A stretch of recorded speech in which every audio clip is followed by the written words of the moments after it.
سر میرا خیال ہے قوم کو جگانے کا وقت آ گیا ہے۔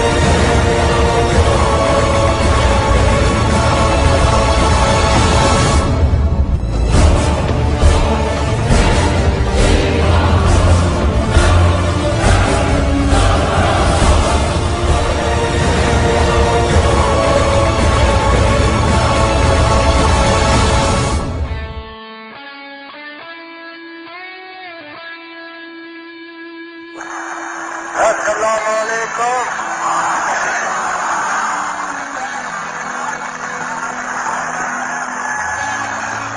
بھائیوں اور بہنوں،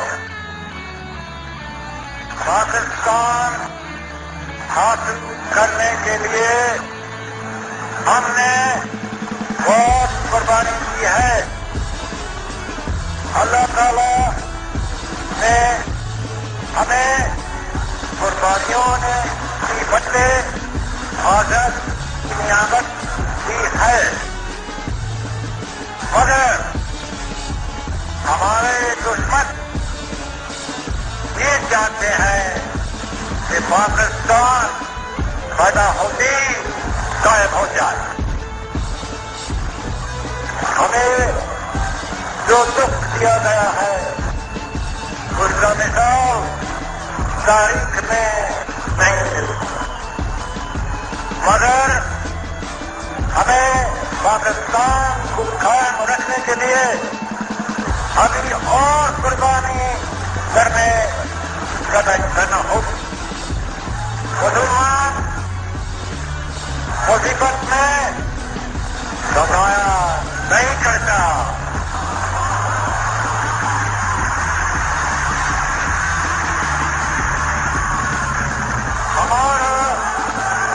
ہمارے حوصلے بلند ہیں۔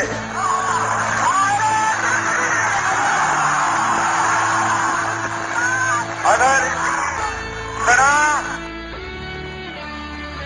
تمام ملت ہمت اور صبر کے ساتھ کام کرتی رہی، ہماری یہ مصیبتیں انشاءاللہ بہت جلد ختم ہو جائے۔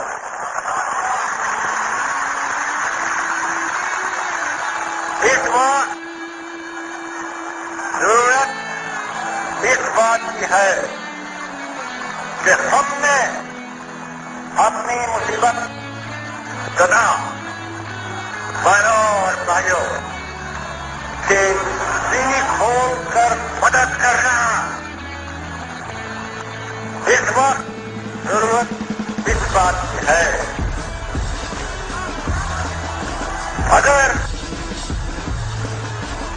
ہمارا ایمان پکا ہے اور اگر ہمارا حوصلہ بلند ہے تو انشاءاللہ ہم مصیبت پر فتح پر کھڑے رہیں گے۔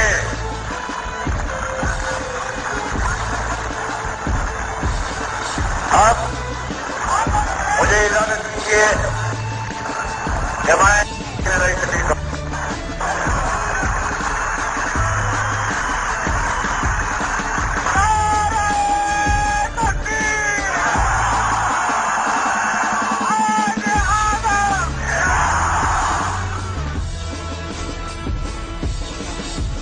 قائد اعظم مخلص تھے، وہ سمجھتے تھے کہ اس وقت جبکہ ابھی ملک بن گیا ہے جہاں اکثریت مسلمانوں کی ہے تو خالص جدید جمہوری اصولوں کے تحت بھی تو یہاں اسلام آ جائے گا اگر قوم چاہے گی، اکثریت اگر چاہتی ہے۔ کیا ڈاکٹر صاحب وجوہات کیا بنی کہ پاکستان تو وجود میں آ گیا، پھر آگے پیش رفت میں ایک بات اور کہہ دوں، اس لیے کہ چونکہ میں نے قائد اعظم کے بارے میں بات کہی ہے تو ذرا دوسری بات بھی کہہ دوں۔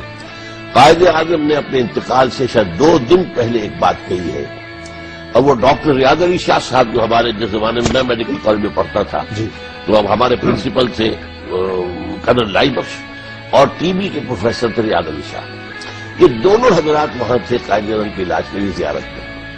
ریاض علی شاہ نے اپنی ڈائری میں لکھا ہے کہ قائد اعظم اتنے نحیف ہو چکے تھے کہ اگر 2 لفظ بھی بولتے تھے تو سانپ کھل جاتا تھا، اور نے کہا تھا آپ گفتگو نہ کریں خاموش میں، لیکن ہم نے ایک روز ایک دوا دی، اس کے ہم اثرات واچ کرنے کے لیے دیکھنا چاہ رہے تھے، ہم پاس بیٹھے ہوئے تھے اب ہم نے دیکھا قائد اعظم کی زبان پر کوئی بات آتی ہے پھر وہ چپ ہو جاتے، بولتے نہیں، اور ہم نے دیکھا اگر اس کشمکش میں یہ رہے اندرونی طور پر تو اور زیادہ نقصان دہ ہو جائے گی. تو پھر آپ جو کہنا چاہیں فرمائیں. اور یہ الفاظ میں چاہتا ہوں اللہ کرے کہ ہر پاکستانی جو ہے اس کے دل پر لکھے جائیں یہ الفاظ قائد اعظم کے. آپ کو اندازہ نہیں ہو سکتا مجھے کتنا اطمینان ہے کہ پاکستان قائم ہو گیا. جی تاریخی الفاظ. اور یہ کام میں تنہا نہیں کر سکتا تھا جب تک کہ رسول خدا کا روحانی فیض شامل نہ ہوتا صلی اللہ علیہ وسلم.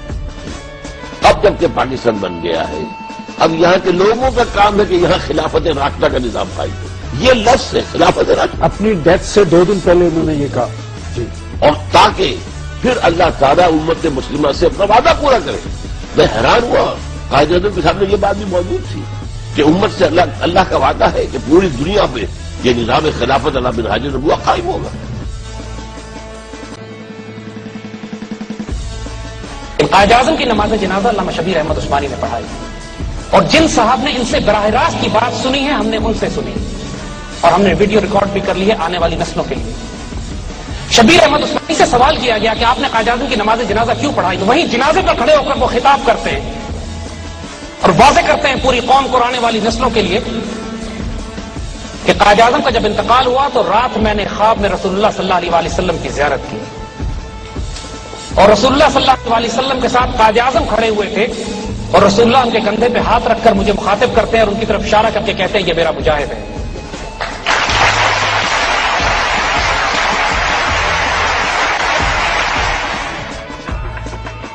سر میرا خیال ہے قوم کو جگانے کا وقت آ گیا ہے.